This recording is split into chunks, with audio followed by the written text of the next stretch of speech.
It's Valentine's Day week, and there are plenty of old and new rom-coms to look forward to, with Netflix also releasing its latest romantic comedy, Players, starring Jane the Virgin's Gina Rodriguez.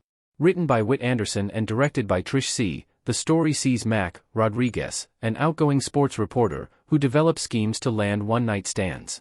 When she starts falling in love with her latest play, Mac intends to turn her latest interest into a long-term relationship. As far as rom-coms go, Players barks up a creative tree, but this story is about as trashy as they come.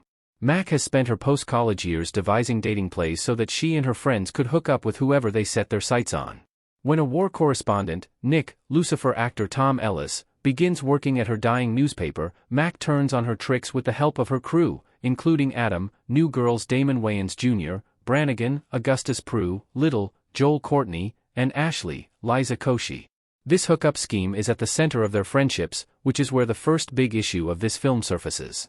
Players doesn't know how to incorporate realistic dating culture criticisms. Mac has spent her post-college years devising dating plays so that she and her friends could hook up with whoever they set their sights on. When a war correspondent, Nick, Lucifer actor Tom Ellis, begins working at her dying newspaper, Mac turns on her tricks with the help of her crew, including Adam, New Girl's Damon Wayans Jr., Brannigan, Augustus Prue, Little, Joel Courtney, and Ashley, Liza Koshy. This hookup scheme is at the center of their friendships, which is where the first big issue of this film surfaces.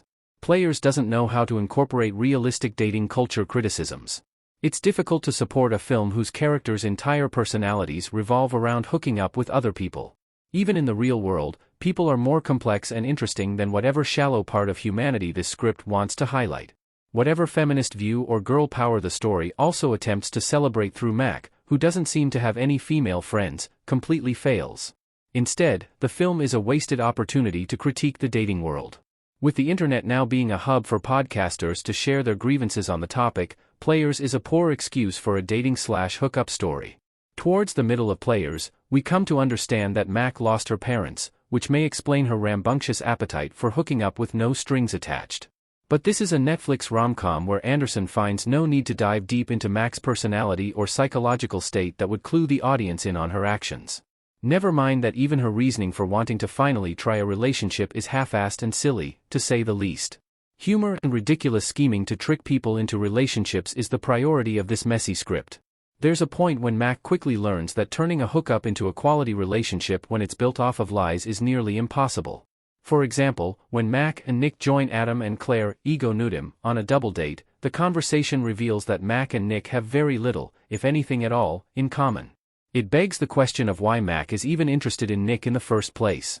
This brief moment highlights the problems with dating culture, in that people no longer seem interested in important commonalities or virtues, but that's the extent of it. The cast tries their best, but Players is a rom-com you'll want to forget. Gina Rodriguez and Damon Wayans Jr. ride bikes in Players. Moments like this contrived dinner date is exactly what happens when a script caters to comedy, albeit unfunny humor at that, over quality characterizations and storytelling. It leans into unrealistic territory, and we're unfortunately left with a trashy story that very few will like. Not even the ever-charming Gina Rodriguez and confident Damon Wayans Jr. could save this film. And thanks to an ending that is so undeserved, I wouldn't be surprised if Players actually ended up turning everyone's sweet Valentine's Day sour.